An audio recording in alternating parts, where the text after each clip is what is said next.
Today's webinar is on the CC Sales Pro core values, values for success in sales and life. I knew this wouldn't be our most popular webinar because it's difficult to pitch. A webinar on core values doesn't sound that exciting, but I'm actually very excited about this webinar and the recorded video that we're going to make from it here. The core values that we have for our business, for CC Sales Pro, that kind of guide our business and what we do.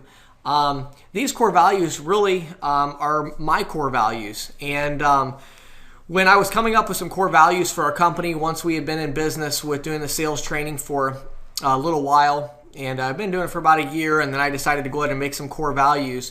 And my wife and I talked about it quite a bit. And I don't really feel that I'm deserving to tell people how to live their life. I don't try to tell people that, my beliefs are the only beliefs that you can have. But at the same time, the one thing I will say is that my wife and I have gone through a lot of ups and downs in business and sales. And, I've managed huge teams. I've been out in the field all by myself for, years at a time. And so I've had a lot of different situations and experiences with sales and different businesses that we've had. We've had businesses crumble where we've lost thousands and thousands of dollars in a short amount of time. And these core values that I hold have really guided me through those difficult times and helped me to stay focused on the things that are important. And so I really am excited to share with you today, not just the core values, but I want to share with you how I apply those core values to my life and how I recommend that you apply them to your life. Now, if you have any questions, feel free to raise your hand over to the right, and I'd be glad to unmute your line to answer any questions you have. I don't think this one will really generate a whole lot of questions, but if you have one, certainly type it out or raise your hand over there to the right. But I'm going to go ahead and start in with our core values. Our first core value is always learning. Now, it's important to understand that, when you're developing core values for yourself or your organization, core values are not exactly the core values that you wish you had. Core values are your core values. They just are. It's just something that you have decided that you're going to live by. And this is something that, whether I like it or not, this is really the order of my core values as far as importance. I love to learn. I always want to be learning. And, in my own life, I love reading books. I love learning about things, but there's kind of a method to the learning that I want to talk about.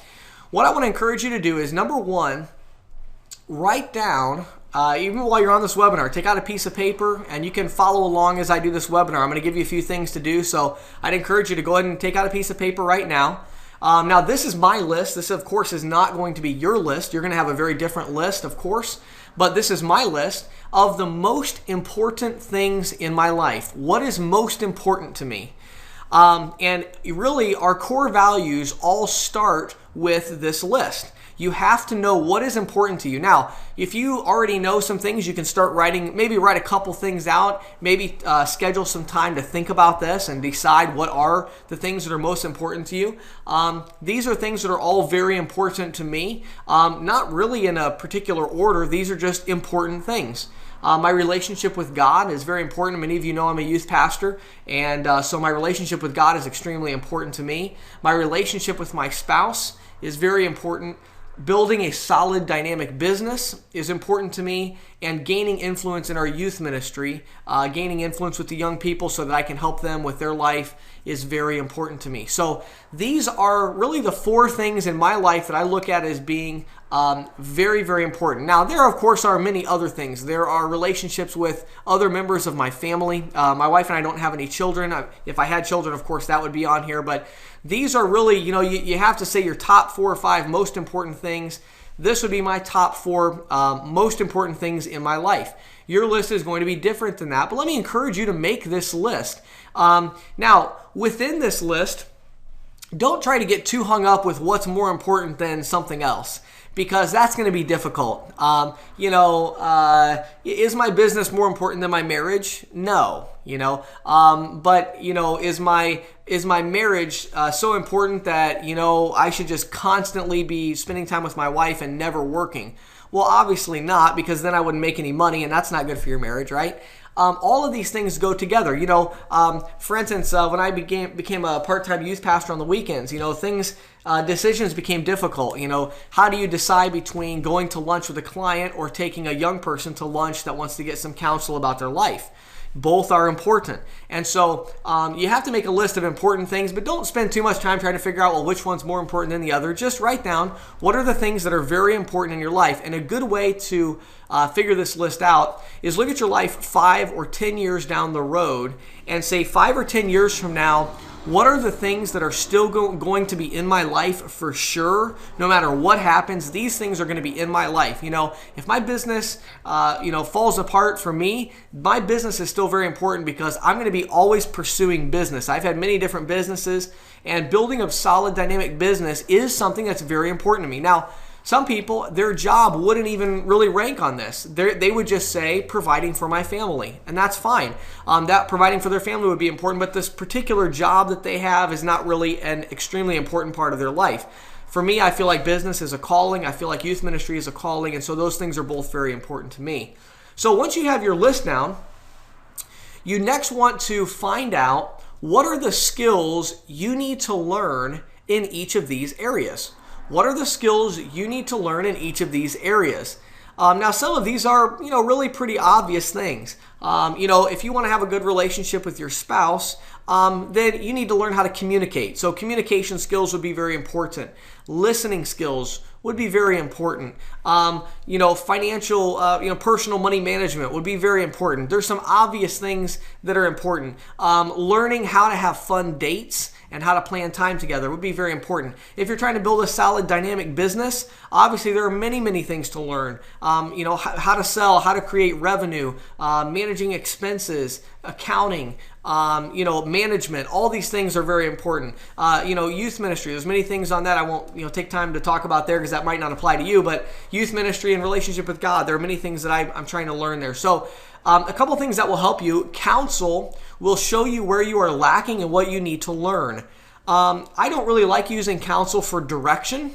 Counsel is not a great source of direction.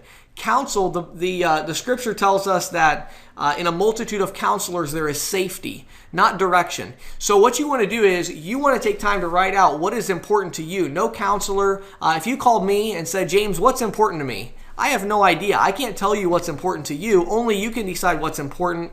Only you can decide what direction you're trying to pursue with your life. But once you figure out that direction, now you can go to a counselor, someone that you trust, and you can say to them, hey, I'm trying to have a strong marriage, or I'm trying to succeed in my business, or I'm trying to have a successful sales career. I'm trying to build solid relationships with my clients. Whatever it is that's important to you, you can then go to a counselor and say, how can I accomplish that better? What are some things that I need to work on? What are some weak areas that I have that are causing me to do poorly in these areas? And so counsel will definitely help you. Secondly, reading a good book, that is going to present knowledge you didn't even know existed before. A perfect example is this webinar on core values. I really had never even thought about using core values in my business until I read a book called Organizational Health a few years back. And organizational health really brought some things to my attention that I didn't really even know existed. All kinds of different things I don't talk about on the webinars publicly, but with our company, for instance, strategic anchors, all these different things in business that I didn't even know existed before. Right now I'm reading a book on the meaning of marriage. It's called The Meaning of Marriage, and it's a very interesting book on marriage. And as I'm reading that book, there are things where I didn't even realize I had a weakness in my marriage in one certain area, but as I'm reading this book, I'm saying, oh, wow, okay, here's something else I can work on. My wife and I are actually reading it together, and so we're talking about these things. And, so books and counsel are the two things that will help you identify the skills that you need to learn in each of these areas. And then lastly, what is your plan to learn these things? Okay? What's your plan to learn them? Do you have a time in your schedule? What's your plan? My wife and I got this book, The Meaning of Marriage. We got it on audiobook. And so whenever we're driving together in the car for the next, probably it'll take us about 2 or 3 months to get through this book from, little 10 or 15, 20-minute drives. We both listen to this audiobook. And then, sometimes we'll listen to it for a little while, turn it off, and then we'll talk about what we listen to. And so that's our plan to learn new things about our marriage. With my business, I have audiobooks I listen to there, and I have a plan of how many audiobooks I want to get through. Now, for me, always learning is a strength of mine. This may not be a core value for you, but for me it is. And so, for me, I have to regulate usually the other way. I have to limit myself to only learn a certain amount, because otherwise I'll just learn and learn and learn and never use any of the things that I'm learning. To be honest with you, if I had my choice right now, I would probably be sitting at home listening to an audiobook or reading a book on history or something like that. I love to just read and learn. It's a passion of mine. But I also have other things that are important to me, and so I want to make sure that I'm learning specific skills and then I'm applying those skills. So our first core value, always learning. Basically, you need to figure out what's important to you, what are the skills that you need to learn to excel in these areas that are important to you, and then you need to get a plan to learn those things. Okay, our next core value is always living. Always living. This is something else that I'm very, very passionate about. Always living. I'm going to give you just a couple things here that I would recommend, and then I'll talk a little bit more about this core value. But first of all, I want to tell you that one of the main things that keeps people from always living, in other words, living their life, not focused on one thing or always stressed. Stress can be a huge barrier to always living. If you're trying to live the core value, always living, in other words, you're always focused on all of the important areas of your life. You don't say, okay, I'm going to put my marriage on hold for a while so that I can build my business, or I'm going to put my business on hold for a while so I can build my marriage. You don't say that. You don't say, well, I haven't had time to spend with my kids, and I probably won't for a while because I'm just so busy. Our core value of always living means we look at everything that's important to us and we put those things into our schedule. And one of the biggest enemies of that is stress. Let me tell you a strategy first on what I call the stress list. This is a very, very effective strategy. I actually kind of developed this habit back when I had just gotten out of high school. I started my first business. It was a business setting up fish tanks. Really big saltwater reef aquariums for wealthy clients. And it was probably the most stressful business I've ever had for two reasons. Number one, I had no idea what I was doing. And number two, I was always worried that these, 500 or 1,000 gallon aquariums were going to bust in this person's, $1.5 million home on the second floor. And we were going to have, 500 gallons of salt water, in their home. Now that never happened, but I was always worried about that, and it got to the point where when my phone would ring from one of my clients, I had a ringer on my phone, and I literally had to change the ringer on my phone because when it would ring, I would have physical pain. I would be so panicked that they were calling to tell me that their aquarium broke. And so I started developing what I call the stress list, and here's what it is, okay? First of all, write down everything that is stressing you out. Everything. You will be shocked at how short this list is. If you're on this webinar right now and you're like, oh, I couldn't even get out in the field and sell today because I'm just so stressed, I have so much anxiety here, and my whole life is just a wreck and I could just barely get on this webinar today. Okay, write down everything that's stressing you out. You will be shocked at how short this list is. Usually there's one or two things that are really causing you a lot of stress, and then there might be 4 or 5 other things that are giving you a little stress in the background. I've never done this list and had more than 10 things on it. Never. If you really just think about everything that's stressing you out and write it down on a list. Next, write down the next action you can take on each one of these. Okay, so, I'll give you an example. Let's say that it's stressing you out that you're not making any money and you haven't made any money for a week and you feel very stressed about that, okay?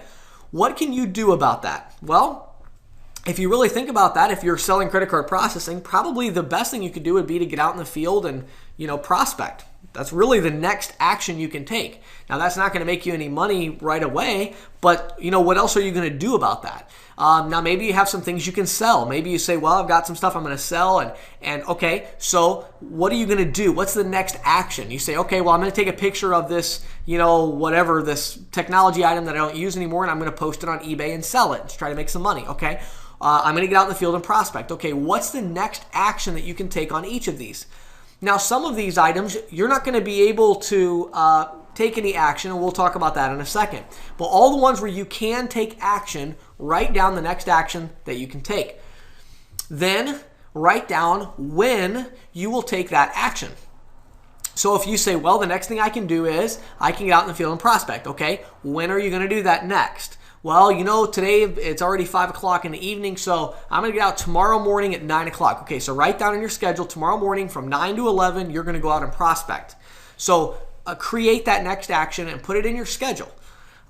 Just that action of doing those 3 things right there will drastically reduce your stress level. Well, at least it does for me. I'm not a psychologist, but for me at least, it drastically reduces my stress. And from people I've talked to that have used this, simple habit, it really does help a lot. It helps you feel more in control. A lot of stress is you feeling out of control, like there's nothing I can do about these problems, when in reality, there is something you can do about most of the things stressing you out. Now, what about the things you can't do anything about? Well, you're going to have to learn to let those things go. Some of you have a strong faith, and in that case, you could do what I do, which is I pray about those things, and I ask God to take control of those things and to remove them from my mind. But you've got to have a way that you learn to let those things go. Maybe you would seek a professional counselor, and they would be able to help you let some things go. Maybe you've had some things happen recently or in your past that it's difficult for you to let those things go. And so you need to really look at that and say, what's the next thing I can do? And when am I going to do that? And if I can't do anything about it, what's going to be my process of trying to let this go? How am I going to do that? And again, seek professional counseling to learn how to let those things go that you can't control. All right, now let's talk about always living. And let me give you the step-by-step of what I recommend here. It's really, really simple. Take your list of important things and ask yourself, what are the important actions to take for each one? If you are married, I can assure you that having a weekly date is an important action. Having time together is an important action to take. If you're selling, prospecting is an important action for you to take. Following up on prospects is an important action that you can take. And when we say always living, what we're talking about is take your list of important things, ask yourself what are the important actions to take on each one, and then take each action and put it into your schedule. That is what I mean by always living. Okay? You've got to take the important things in your life that you say, well, this is important to me. A mega church pastor that I was counseling with several years ago, probably 6 years ago, told me something very, very interesting. I don't know if I necessarily agree with it, but it was an interesting thought. He told me that he tells people that it is only important if it's in your schedule. In other words, if you don't have a time to do it, then you can say it's important, but it really isn't important to you. Now, I don't know if I necessarily agree with that 100%, but the idea is definitely intriguing, and it definitely has some validity to it. If you told me, well, it's so important to me that I get out there and prospect every day and get new clients. Okay, well, when are you going to do that tomorrow? Oh, well, I don't know when I'm going to do it tomorrow. Then that's not important to you. If you say my marriage is extremely important to me. Okay, well, when are you planning to take time with your spouse? Oh, well, I don't know when we're going to do that. We're so busy right now. Well, then that's not really important to you. I kind of agree with that in a way. There's definitely some applications there that make some sense. But the bottom line is there are certain actions that are very important in order to, really have important things in your life. There's actions that go along with that. If you have kids, it's going to take some time. My wife and I we're working on the adoption process right now, and it's like piles of paperwork and all kinds of things. But that's important to us, and so we've probably spent a good 6 or 7 hours a week on that for a while of really just getting through paperwork, going through training courses and reading books and trying to really become ready to go. Why? Because that's important to us. And so because it's important, we put that into our schedule. We put the actions into our schedule that show that that's important. So I know I'm kind of beating a dead horse here, but you get the idea. I know this sounds really simple, but do you do it? The important things in life, many times it's very simple. You don't need anybody's help to tell you the important actions to take for important, things.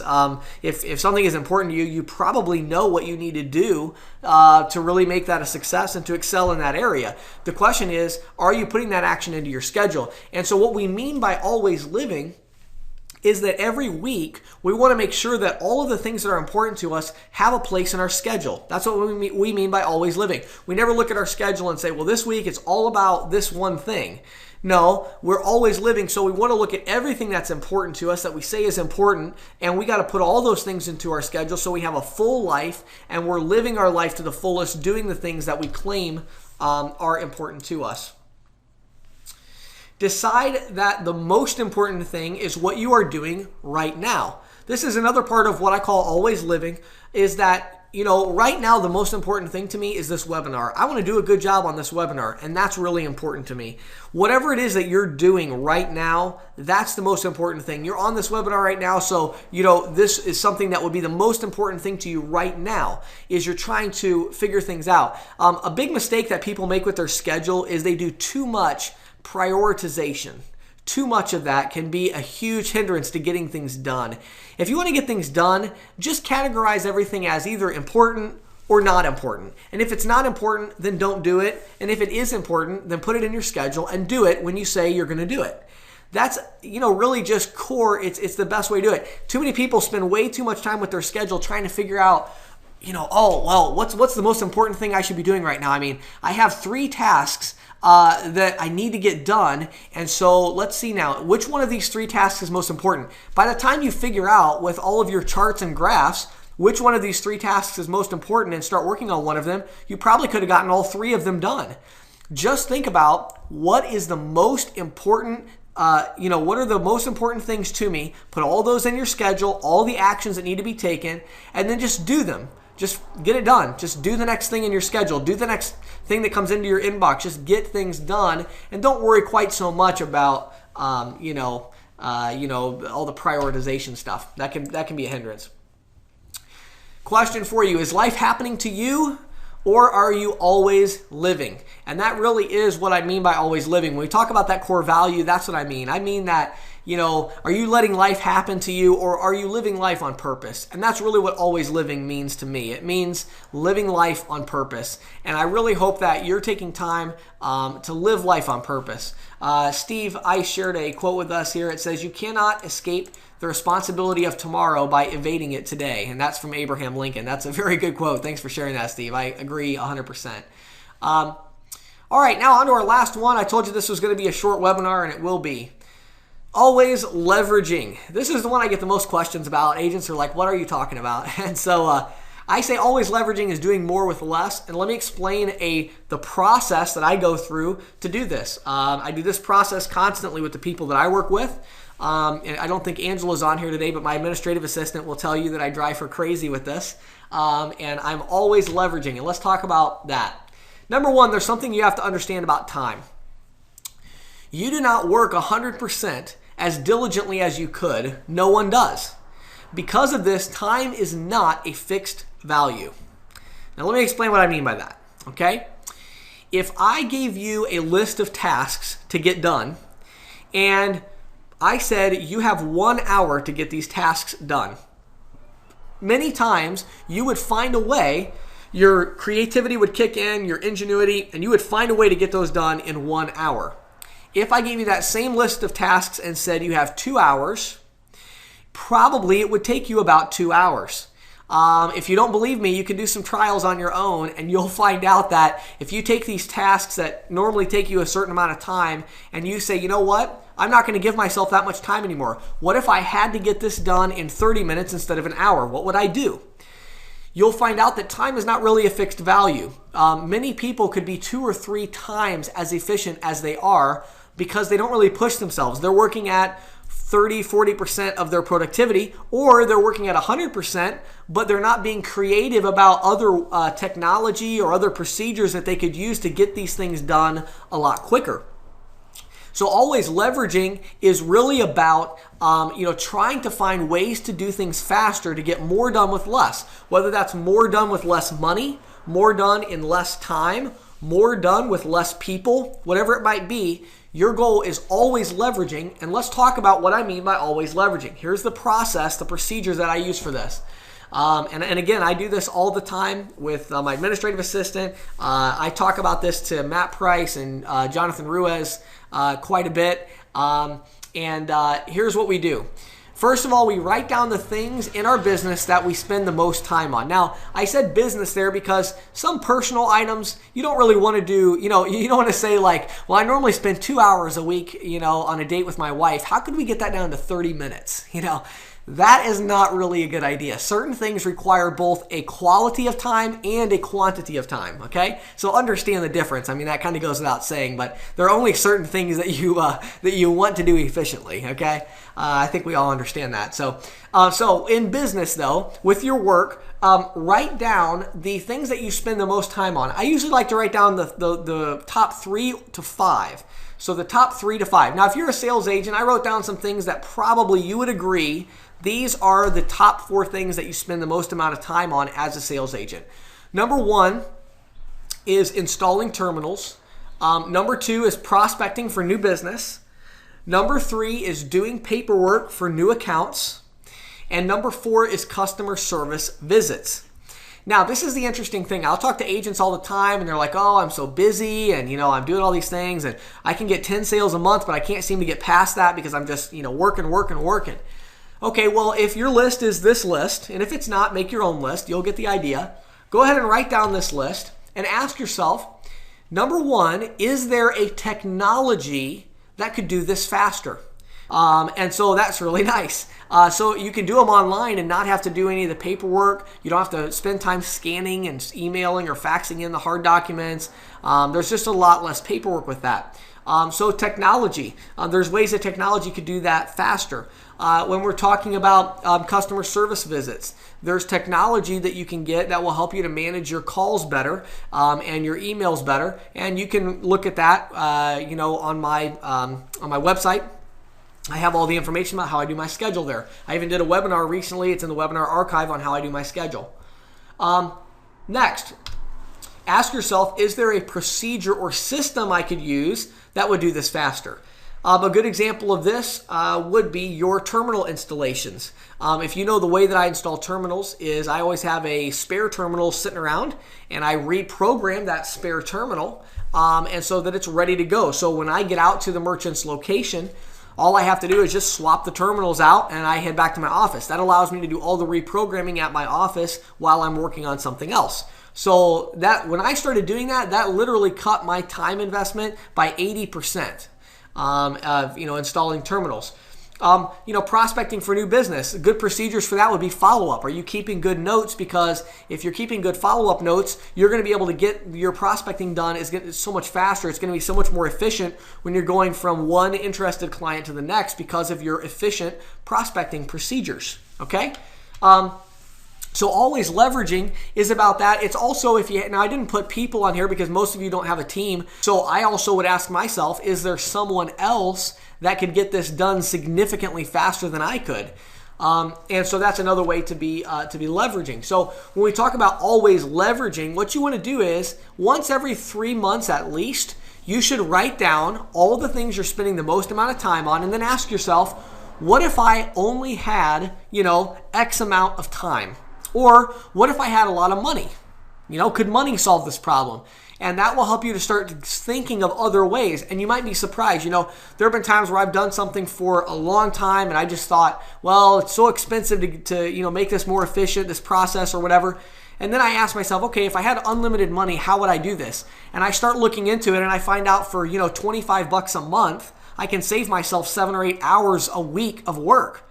Well, good night. That's a no-brainer. My time is worth a lot more than that. So you never know. So, do some research and at least you have a goal. At least you say, eventually, I'm going to, hire somebody to do this, or eventually I'm going to get this technology resource to get this done. So there you go. There's our 3 core values. I've got one more slide and we'll be done. Our 3 core values. Always learning, what's important to you, what are the things you need to learn to excel in those areas, and make sure you have a plan to learn those things. Always living, are you living life on purpose? Look at the things that are important in your life. What are the tasks that go along with that? And put those things in your schedule to make sure that you're living life on purpose and that you're not, delaying life. You're living life today. If you feel like, well, all I have to do is get through this period. If I can just make it through, if I can just get through, if you're always saying things like that, you're not always living, okay? Always living is the opposite of that. Always living is, hey, let's confront reality. Let's look at the reality of our current situation. Let's decide what's important. Let's decide what's not important. And then let's put the things that are important in our schedule and live life on purpose. Okay? Last one is always leveraging, doing more with less money, doing more with less people, doing more with less time. And so always leveraging means every so often, every 2 or 3 months, take some time to write down the things that you spend the most time on and then challenge yourself and say, okay, I'm spending 4 or 5 hours a week on this. What if I only had 1 hour to do this every week? How would I get that done? How would I do it? Could I maybe just work a little harder, a little faster? How can I make this task fit into a smaller time block? Or how can I get this done for less money or with less people? You get the idea. So we want to always be leveraging. Closing thoughts. Our mission at CC Sales Pro is to help sales professionals build a better life for themselves. One of the questions I get asked all the time, we're working with a new processing partner that I'll tell you about in a minute, and they kept telling me, you should make these people sub-agents. You know, why are you making them independent agents? That's not very much money that you're going to make. You know, you could make so much more money if you took part of their compensation and made them sub-agents. And I said, no, you don't understand. That goes against our core values and our mission. Our mission is to help sales professionals build a better life for themselves. So we thrive on independence, and we thrive on providing systems that will help you do this. What we do, we provide sales training, systems, and support to agents in the merchant services industry. Bye-bye.